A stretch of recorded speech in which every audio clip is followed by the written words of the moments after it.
So the story I'm reading is Letting Justice Flow from the book That Takes Ovaries. I have no legs. One night, 6 years ago, I fell asleep an active, able-bodied woman. Months later, I wake up, my arms, belly, and back covered in burn scars. The legs that have carried me for years were missing, amputated above the knee as a result of my burns. Before my disability, I saw myself as a political activist only when involved in a demonstration. Now, I see myself as a site of resistance. I am a disability rights activist every single time I roll out my front door in my wheelchair. People stare. I challenge their stereotypes of what bodies look like and do. However, simply rolling outdoors isn't enough of a statement. Sometimes you have to pee outdoors too. Let me tell you what I mean. During graduate school, I took a course at a local seminary. One day, halfway through the class, I desperately had to pee.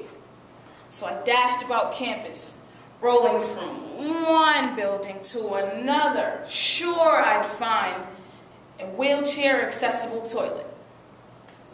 I kept muttering to myself, there has to be an accessible bathroom somewhere on this damn campus. But after checking every bathroom in every building, I realized I was wrong. I was only met with walls of narrow stalls, too narrow to fit my wheelchair in. So what the hell was I gonna do? Holding on wasn't possible because, well, when a girl's gotta go, a girl's gotta go. I exercised my only remaining option. I went outside, I searched for a dark, secluded part of campus, hitched up my skirt, leaned over at the edge of my wheelchair, and pissed in the grass. It just so happens that the dark, secluded place I found was the Bible meditation garden. The next day, I wrote to the president of the school, informing him of my accessibility problem and my solution. Odds are, I wrote, I will need a bathroom again, and I am doubtful that my christening of the Bible garden is a practice you would like me to continue. In closing the letter, I mentioned the Bible verse, which I found emblazoned on the garden wall, the one I practically pissed on, and hoped its irony would not escape him. Let justice roll down like waters and righteousness like everlasting streams. Never before had the Bible seemed so relevant to me. Within 48 hours, I had an appointment with the school's president. He ushered me into his office and said, I want to give you a moment to share your pain. I thought his comment a rather condescending way to begin a meeting. Pain? I said. I'm not in any pain. I just need a place to go to the bathroom. Our conversation could only go downhill from here. The president informed me that although I'd like to provide you with an accessible bathroom, the school currently cannot afford such construction at this time. When I suggested removing a 40-year-old skanky couch from one of the women's rooms to free up space for an accessible bathroom, he responded with a sentiment as old as the couch. I'm reluctant to move the sofa because some of the lady students like to rest there during their time. Oh, right.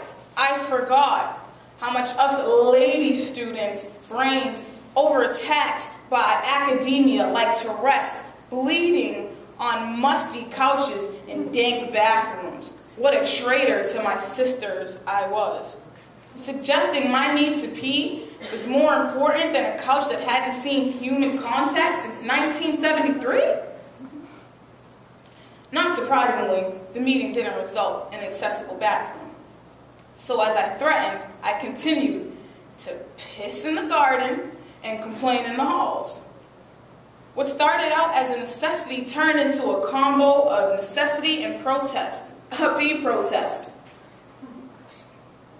Word got around, and to my delight, students supported me and I became a celebrity known as the bathroom girl.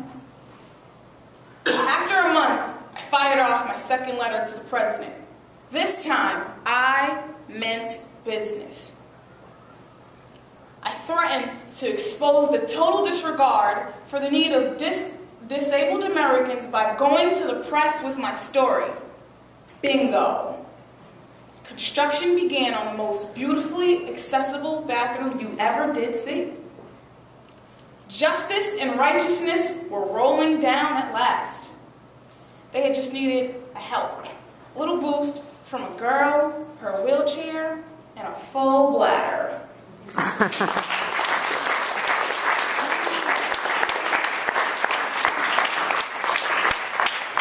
So why was it important for you to participate today? Why is women's empowerment important?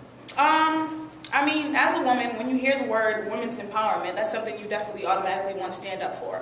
Coming from a country where you originally couldn't even vote as a woman, just every step we take to become more authoritative and just bigger figures in our society, I think it's very important that all female, and also men, you know, supporting females and women in doing so.